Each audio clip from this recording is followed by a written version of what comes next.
Welcome back to Headliners. To The Guardian now, Lewis, and it's not just coming out, some people are going back in again. Yes, this is in The Guardian, and these are one of the 7 papers that I don't read. I don't want to read. I do read them. I have to read them. One of the 7 papers. There are only 7 papers. Whatever they... Yeah, I'm telling you, every single one of them I don't want to read. Every single one of them are filled with lies. So that story we mentioned half an hour ago. What? Yeah, like that story, yeah. Go on. Amongst, it says, according to The Guardian, only almost 7% of the people in the UK changed sexual identity in 6 years, according to a study. And sexual identity is not gender, and it's not sex. It's proclivity to have sex. Is that right? No, not at all. Not at all, no. Basically, what they're saying is that, but what they don't quantify at all is, are we also talking about things like pansexual, asexual? Those are sexual identities, technically, or are they just keeping it to the original trilogy of LGBT? In the article, they almost just make it binary. I know that's a trigger word around here. They just say heterosexual and non-heterosexual. Yeah. So you've only got 2 categories. So say 2 camps, but then it's going to get... Well, we know right, so that is. So I'm right.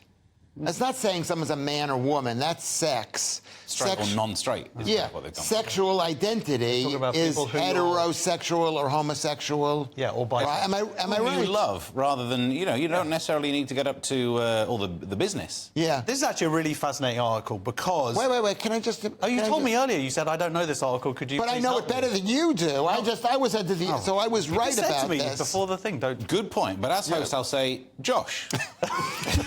Okay. So, 23,000 people were interviewed in Lancaster University. This is researchers. This is in America. And what is interesting about it, there's 3 findings that they've had. First of all, that sexual identity mobility, people who you fancy essentially, is less likely amongst men than women. They're also saying that it's more amongst a non-white minority, i.e. ethnic individuals.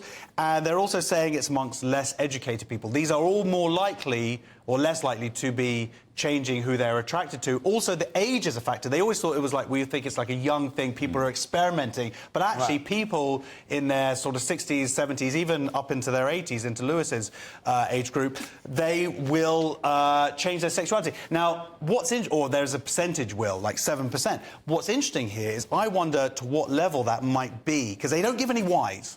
That's number one. They don't say anything why. But it could be that I'd be interested to see if they did this in 10 years' time, how many of those people in their sort of 60s, 70s maybe went into relationships because of social norms during the day, and you get to a point where you're just like, you know what, I've got 10 years left, I want to kiss whoever I want to kiss and do whatever. Hosting a morning show. Well, nowadays, of course, now it's totally cool. So you would, if you fancy someone, you would go for it. So I'd be interested to see if that sort of diminishes in another 10 years. The thing about you, Josh, is you just read the headline and you believe the story, which said that basically older people are more sexually fluid than younger people. But it doesn't say more. It just says that's the gap in the middle. There's a donut shop. No, the truth is that there's a blip above 65 for older people, that they're very changeable. But how old the are you? most You're 64, aren't you? I'm 65. Any day now.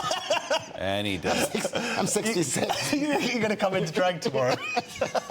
Coming over to your home right now. You're looking so good with your trimmed little beard. Thanks, man. I shaved it just the audience should thank Josh for trimming his beard. Well, you know what? My wife has been hassling for it, but you know what actually made me trim my beard? Yeah. Was someone on Twitter just keeps saying, trim your beard, Howie! Don't let them get you. So I was like, all right. The trolls get you. Right, so whatever. So the point is it's actually the most sexually fluid are 16 to 24. And then also they're very high at youth. Yeah, both ends. And I think there's one interpretation of this is, in the middle, you just got too much on. No one can be thinking about their gender identity with the amount of workload. Just too much. We're also assuming, by the way, that this is people becoming gay. It's people change. So it's actually people going the other way around. Yeah. And also women, it's much more likely with women, they're also saying, to change it. So.